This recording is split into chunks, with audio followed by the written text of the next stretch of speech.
Welcome everybody, it's Unstoppable Stilezzi here, and I got another Age of Empires 3 Definitive Edition caster game for you right now. So, looks like we're back with Breaking Me once again as the Chinese. This time we're going to be seeing how he does against the XxMeramixX Russians here. So, Russians over here and Chinese over here. Before we get started, let's check out the map real quick and see how it's going to affect the gameplay. So on this particular map, you got sort of like four slices of a pie, right? You got this slice over here, this one over here, this one over here, and this one over here. All separated by the rivers over here, and the one that goes through over here, basically. So these are almost like the slices of the pie, and through it, you got two crossings that you can cross through on land, pretty much. So bit of a choke point there, which does affect the way you play this map. So let's get started now and see what's going to happen. Alright, so we got Breaking Me's Chinese down here. A very strong Civ from what we've seen, and a very strong player of the Civ from what we've seen as well. So, yep, definitely he's going to be going his Porcelain Tower French Consulate start. That seems to be what he's done in the past, and it's worked pretty well. Being a good fellow and saying hello there to his opponent over there, that's always nice. And on the other side, we got the Russians. Hello, bro. Yep, keeping some good greetings between each other. That's always nice in competitive stuff like this. Russians will be a pretty good challenge for the Chinese, right? They're sort of similar in some ways and a bit different in other ways. Hope it's harder for you this time. Yeah. Yeah, it sounds like he might have a challenge this time, though, if he's talking like that. Yeah, definitely. We'll see, though. We'll see. Definitely the thing that you have to understand when it's Russians versus Chinese is that Russians are good at swarming in with musketeers. You know, Chinese can't do that sort of thing. They don't have musketeers in their roster. They sort of have to do a mixture of hand infantry and skirmishers when it comes to foot units. And then in terms of cavalry, they got all sorts of cavalry. You know, they got the Iron Flail, the Meteor Hammer, the Kijik, the Steppe Rider.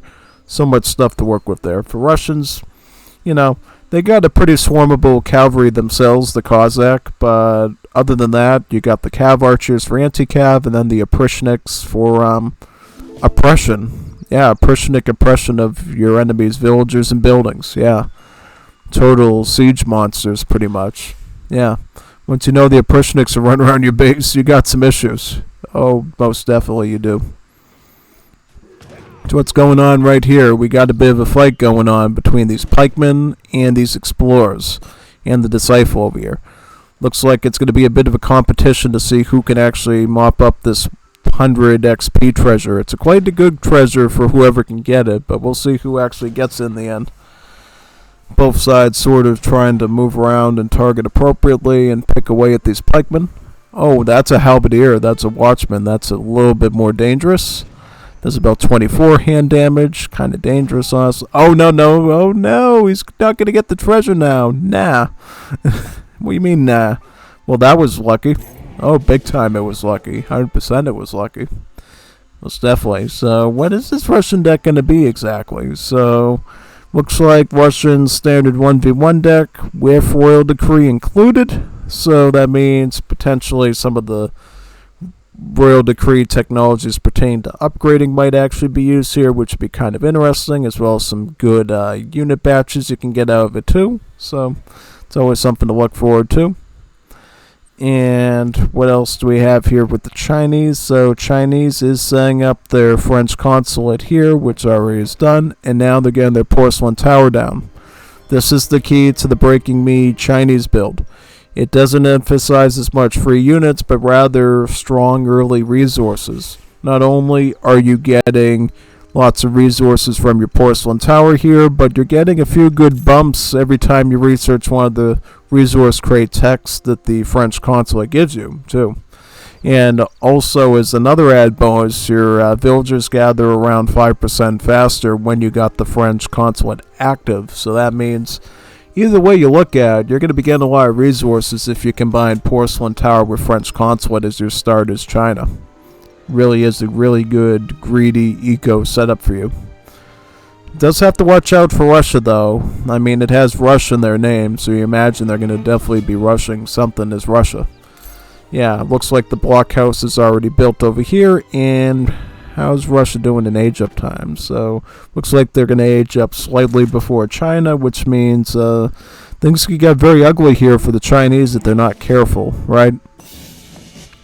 Looks like they can almost afford some recruits over here, but they will need a bit more population space to actually house a batch of 5 recruits out of this blockhouse.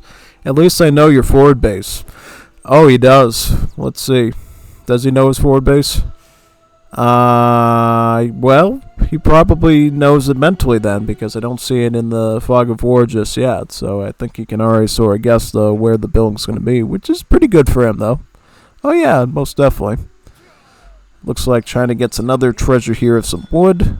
That's always good. Wood is good. And looks like a secondary blockhouse will be going over here for Meramix. Cossacks have just arrived, followed by 5 recruits from the blockhouse. And the Russian rush is already upon us. China will be setting up some strategic walls to basically make it hard for these Cossacks to get in exactly where they want to in the base. Going into... Oh, wow. Look at that trample attack. Oh, boy. That is very dangerous. Yeah. If you didn't know, there is a mode you can put your hand cav in called trample mode. Yeah. So, essentially what that means is Cossacks will sort of do a slow hand attack with a little bit less damage, but it does splash, hurting many units at the same time. And he did quite a bit of damage there. Didn't get any kills or anything, but yeah, he definitely whittled down a good number of their HP, depending on the villager it was. Oh, the castle's going up. Oh no, though, there's units here. Oh boy. Well, he might be able to get the flamethrower though before the sentries become a real danger. Well, looks like he's got the castle down, but down to only 1/3 of its HP. Looks like the recruits batch number 2 has arrived to help fight off the sentries now, and looks like the castle is gonna go down rather soon now. Yeah. This is a pretty intense Russia, honestly. I mean, look at this castle. It's just about almost down right now. Forcing China to go into their construction of their Confucian Academy right away. It's like absolutely essential at this point. Sending a shipment of about 9 Quang pikemen to basically fight off these Cossacks, ideally, and sweep up the remaining infantry. Yeah. Oh, nope. Yep, the castle just barely missed it. Just barely missed it there. Nah. Nah. Not today. Yeah, pretty much. Kind of feels like that here. But, this is sort of almost like the game against the British, except now you actually lost your castle structure. So it's going to be a little bit more intense and desperate here for Breaking Me to break back lost ground. I get lucky against you. Yep, I guess RNGesus is on your side today. That's always a very nice thing. Seems so. Big time. So what is going to be Russia's plan here? From what I saw before, you saw the 700 coin in the UI over there. So that means basically Russia's going to buckle down and go hard recruit here. Picking up the steel traps right now from the market to get their hunting rate up to par right now. And are they still gathering coin crates from their base? Nope, looks like they mopped them all up now. But they should be able to get a really good stack of recruits at this point. And I picked the wrong deck. Did you? Did you pick the wrong deck? What is your deck? Oh, interesting. So this time it looked like Breaking Me got a more standard China deck with Diplomatic Intrigue, the Rattan Shields. Oh yeah, that looks more like a deck I would actually use. So yeah, maybe he should have done the deck he knows best, the one we've seen in the past. Definitely. So, yeah, what's going to happen over here? Well, looks like he did get his Arquebusiers out since he did reach age 3. Fortunately, Cossacks going to try to meat shield a bit for the infantry. Once you get through those Cossacks, though, then you can probably start to do some kiting against all this infantry. However, it looks like the unstoppable Strelitzes have entered the battlefield now, and you're going to have to deal with that particular threat. Yep. Very massive skirmisher unit that you can use as Russia to counter infantry with. Yep, you're probably going to want to put a village right there to protect the silver mine in that location. Wall piece over here is still up. Yeah. Connect a castle to it.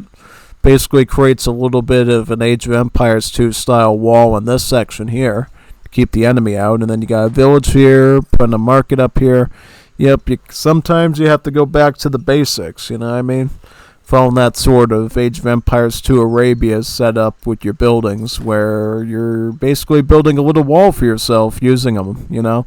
Because you can't always afford wood, right? China doesn't even have any wood right now. Since, what is their... Yep, they got their porcelain tower onto the coin right now, so they're not even getting any wood. So yeah, basically the little wood that they do get, they have to make sure they put the building in a spot that's wise to their defense. Yeah, and it also helps a little bit too that you have a native site here, the Whittlebuck, protecting your flank over here as well, so that's always good. Does get the Biang army from the home city, which gave him a big stack of Kijiks and Steppe Riders, all upgraded to veteran for free. That's always good. And we'll continue to produce more Mongolian armies from the castle, as we've seen in previous Breaking Me games. Kijiks are trying to pursue these Cossacks as quickly as possible so they don't contribute to the battle down the road. Cossacks will indeed be very dangerous. Oh, wait, wow. Went right ahead of him there. Yeah, completely made him change up his formation. Very, very tricky there, move by Breaking Me. Russia is ready to go in for the push once again, though. They got a good number of unstoppable Strelitzes and a good number of recruits now, so they're going to kind of have to be careful with that there. Yep, up, trying to fight that off. Unstoppable Strelitze almost gets a villager, but they get in just in time. Flying Crow should almost be ready for China too, so they'll add a bit of artillery as well that China can use to their defense. Big time. And does it look like... Yeah, it looks like Russia is... Where's the stable at by any chance? Stable is back in the Russian base. Probably a good idea, since you never know if China goes for a swoop around here. You want to have at least one production building in the base to defend you. Yep. Wouldn't be surprised if they got a blockhouse a bit later too up here, pretty much. Yeah. It does have the church down, so I wonder if we're going to see any royal decree stuff from Russia here. It's totally a possibility. Getting the 600 coin now so they can keep up with more Cossacks and recruits. Where we at militarily here, we got a pretty beefy stack of units right now from Russia. Pretty beefy stack, but China is also pretty good at that as well with their banner armies, as you can see here. Yeah, I mean, look at this pretty nifty stack as well. So they're kind of neck and neck in terms of armies. I would say Russia has slightly more stuff going on, but China's got more quality, you know. They got some artillery, they got veteran upgrade cav, Chengdaos, arquebusiers, now micro. Now micro. Well, let's see if Russia can micro here. Let's see if he can down that Flying Crow and then pick apart the infantry component and the cav component of the Chinese army effectively. So Cossacks trying to dip in and out, trying to reach that Flying Crow, but sadly the Quangs and the Chengdaos are right on top of it. They're not going to let them get anywhere near close to taking that out.